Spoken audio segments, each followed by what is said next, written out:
Good morning, everyone. I don't know if anyone's sleepy like me, but this time when it's dark in the morning and I have to wake up at the same time, suddenly my body doesn't want to wake up. How about you, Kim? I understand.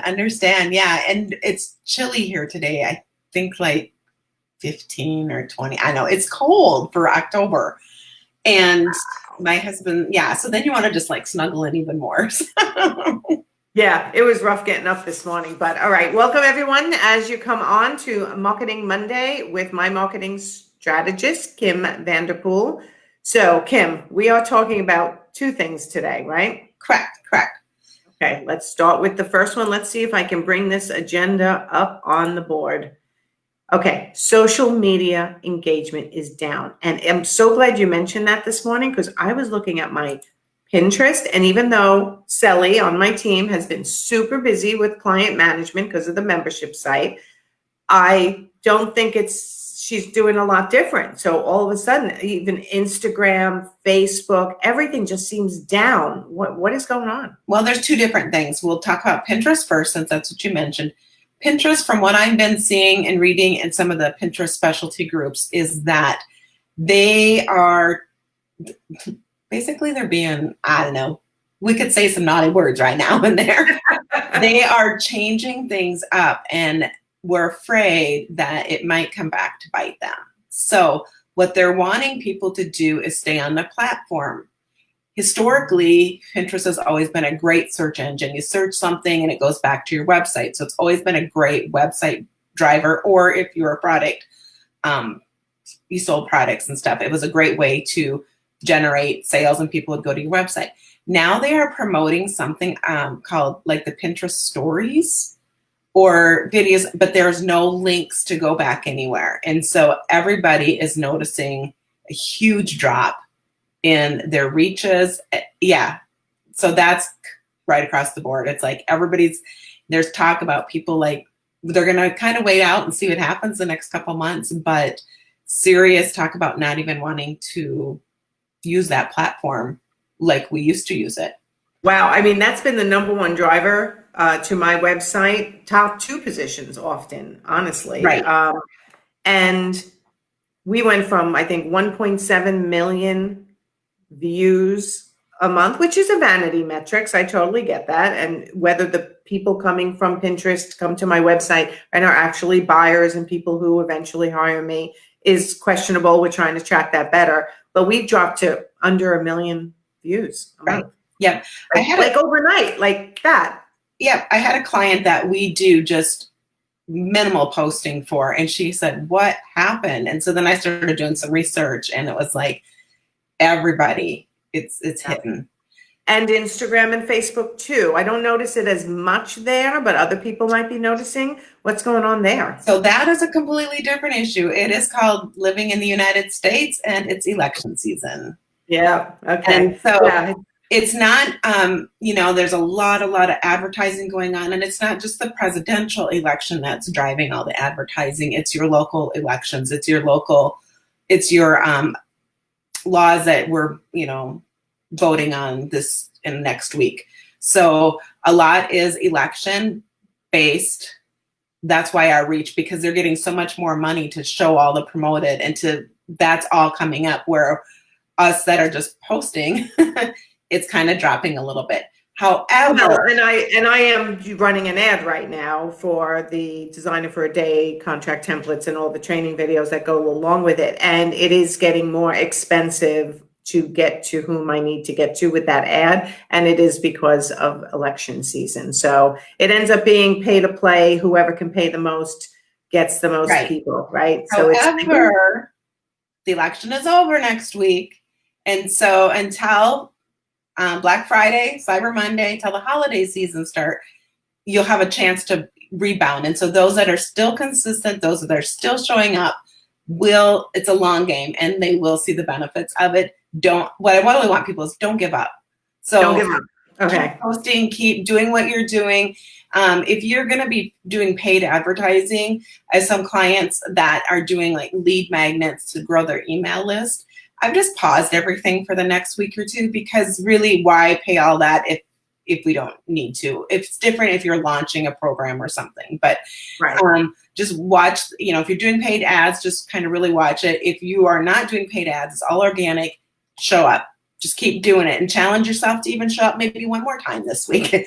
Keep doing what you need to do to show up and have a consistent presence, because it will play out in the long run. But Definitely. And I meet with my one-on-one clients every Monday morning in my post-client group. And I have the list of things they were supposed to do from last week to this week. And a lot of them were to show up on social media, do a live, make some posts. So it's important, even through these ups and downs, to stay consistent, because Facebook is going to read that. And the people who stay consistent are the ones that are going to have a greater reach when right. And you don't know who your fan is that you are still reaching, that they maybe aren't commenting or engaging with you, but they're still checking you out, and you're still showing up for them. So even when it's hard, I know sometimes those numbers are hard when you post, and it's like, oh, and I have clients and it's like, we are posting the same stuff and the numbers are not nice right now.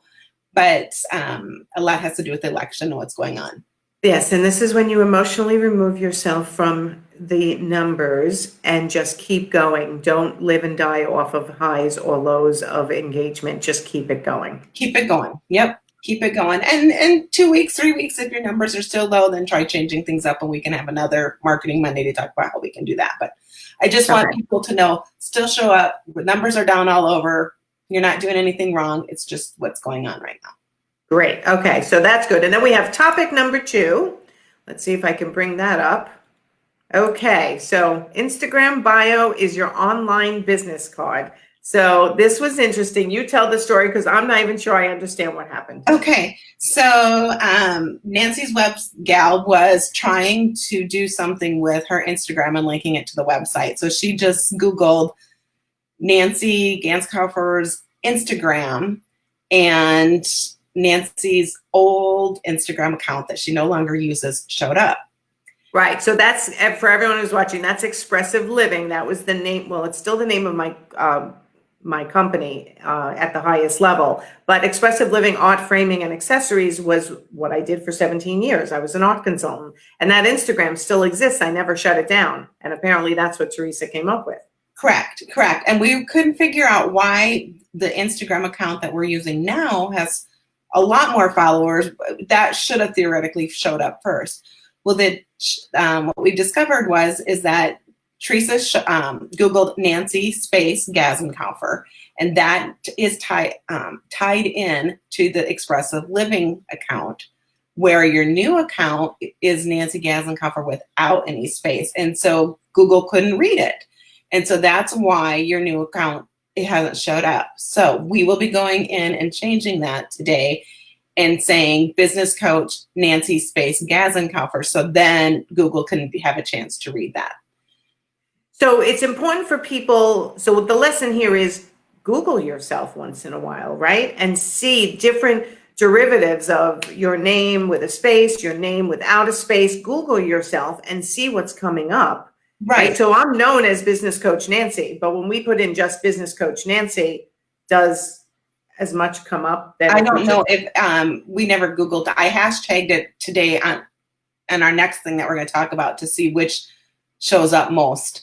But where it's really important to know how you're showing up is that when I'm doing audits on people's Instagram, they will have really cutesy names that's not even tied to their business. And so if someone's trying to find you, you can't. So using your name for your business name or your name is what you need to use for your Instagram title, the name of it. Don't be so cutesy. If people can't find you, you're not doing any good. Right. Stop getting fancy, right? Keep it basic. Right. How will people look for you? By your name or by your company name? And use that, because like it says, your Instagram bio is your business card. So if someone's looking for you on the internet, it's got to match what they're going to be looking for. Yes, it does. And that goes to the next spot, is the copy part on your Instagram bio. That is where you have a chance to really show up and shine and let people see what your personality is a little bit. And it expresses who you are. And so, but there are some key things, is that if you are an interior designer and in your bio, you say, oh, the earth inspires me. people aren't going to know what you do. So you really need to include some type of a job title. So like interior designer, blah, blah, blah. So making it that people are searching for that keyword interior designer New York, and you have your city listed, then you're going to show up easier. So you want to make sure you list what you do. It's very. I always say it. What would you go to your computer and Google? Right. And what would your ideal client go to their computer and Google? That's what should be everywhere. Right. In your website, in your bios, Right. So yeah. And for me, I always think it's going to be business coach Nancy, interior design business coach, just like those are the three things that we focus on the most besides body language trainer, but we just started that. So yeah, people get too fancy and they try to be too creative. And you can show your personality with emojis and using descriptive words to describe what you do. And it doesn't hurt to say, like I love yours is you say helping business owners. Like you have let me pull yours up real quick here. I was going to say on Instagram, let me go see what I say because I have no idea what. Business coach, body language trainer, helping service-based entrepreneurs charge their worth, make more money, and run a profitable business. So right there, I can tell so much about you. Like I know exactly, there's no doubt what you're doing. The only thing when I looked at yours this morning that we need to do, and I would encourage everybody to do this, is come up with a branded hashtag related to yourself or your business. So and then put that in your bio, because that way, so like we're going to change yours and we're going to do hashtag business coach Nancy, and we'll put that in the bio. Then if someone clicks on that, then a lot of the posts that we've branded with your hashtag are all going to show up also. So then it's another way for brand recognition. When you're doing your bio, don't put hashtag interior designer because you're going to get lost amongst the sea. So do a branded hashtag, your name, your company name. Oh boy, I hear a lot of people going, what should my branded hashtag be? Right. Well, we can get a discussion in the group or something about what their brand, if people have questions. Actually, that's a good idea. I should make a post. What's your branded hashtag on your Instagram? Give it some thought. Right. And that, because then we can help each other out. Because I was trying to play around with a few for myself. It's like, what should mine be? So it's no right or wrong. You can try it. And if you don't like it, switch it. It's nothing built in stone. So, okay. Let's see. Hashtag in the bio, include what you do in your job title, creative and fun. And last but not least, include a call to action. So if you want someone to visit your website, if you have,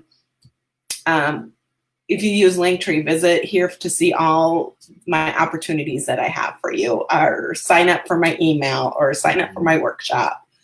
Right. Or here's your free, get the free download here on how to, whatever your freebie is. Yes. Okay. Yes. So making sure that you tell people what to do, that helps them also.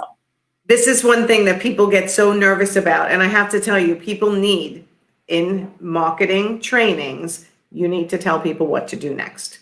You just do. I mean, that's why you should always end every live or every email, every contact with, here's what you can do next. We do this in our Instagram post, tell me what you're doing this weekend, or tell me what your favorite coffee is, right? When you're doing that type of a post, you want to make sure you have a call to action that gives them the next step blatantly. Right. Yeah. And exactly with the posting, I was watching some an instructor doing some audits on Instagrams this last weekend. And it was interesting. So many people post and they have really nice stuff, but people don't know what to do with it. Like, are they supposed to like it? Are they supposed to give you a high five? Sometimes we have to think about how do we want our audience to respond, and can we help them respond? And that will help us with our engagement, which makes us feel better when we're getting engagement. It's so true. I don't even do it well every single time, but I've been, I'm a little TikTok obsessed, and TikTok people who are really growing fast, they're like, hey, was this helpful? Hit the heart and hit the hit the share and follow, hit the plus sign. And like they tell me, hit the heart and then hit the plus sign to follow me. And what do? I'm like, I don't even know this person and whether I want to see all their content, but what do? I follow the instructions. I hit the heart and I hit the plus. And I'm like, oh man, that was good. They just got me. Right. Right. So, yeah. So we're going to follow that example because we got 2 challenges for this week. One challenge is we want everyone to go look at their bio, update it if needed. The second one, if you're in Nancy's group, go ahead and leave your branded hashtag. So you get 2 things for this week. So. Okay, so I'm going to have to put a post in the group. Well, actually, why don't they put it below here? Put your branded hashtag, think about it, and put a branded hashtag in the comments below so that Kim and I can weigh in on it. And what was the first one? To go take a look at their bio and update it if it needs to be. Can I come to, if you gave me your Instagram channel, your platform, could I come there and look at your bio and know what you do and how you're going to serve me? Okay, very good. All right, guys, you have challenges this week. Yeah.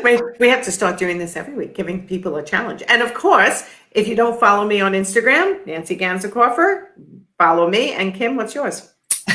Fresh Impact with Kim.